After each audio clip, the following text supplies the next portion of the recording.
बातमी समोर येते। पुणे महानगरपालिकेच्या बाबतीत काँग्रेस आणि राष्ट्रवादी काँग्रेस अजित पवार गटामध्ये प्राथमिक चर्चा झाल्याची सूत्रांची माहिती आहे। उपमुख्यमंत्री अजित पवार यांचा काँग्रेस नेते सतेज पाटील यांना फोन आला असंही कळतंय।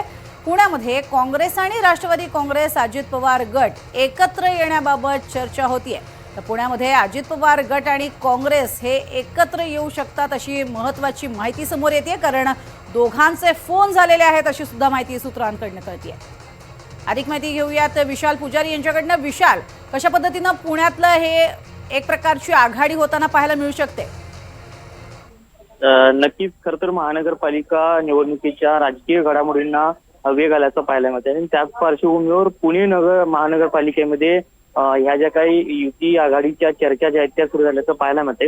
विशेषतः आमदार सतेज पाटील यांना उपमुख्यमंत्री अजित पवार यांनी फोन केल्याचं माहिती जी आहे ती सूत्रांद्वारे समजते।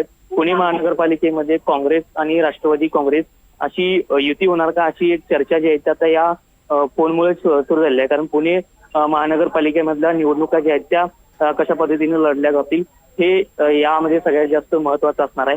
सध्या या फोनद्वारे काय नेमकी चर्चा झाली याबाबत अद्याप माहिती मिळालेली नाही, मात्र पुण्यातली जी निवडणूक आहे त्या संदर्भात चर्चा झाल्याची एक प्राथमिक माहिती जी आहे ती मिळते।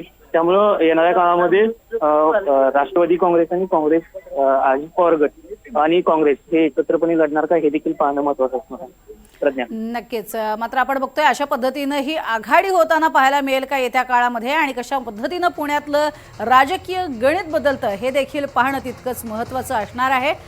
आणि सध्या या संदर्भात सतेज पाटील यांची अजित पवारांशी फोनवरून चर्चा झाल्याची माहिती समोर येते।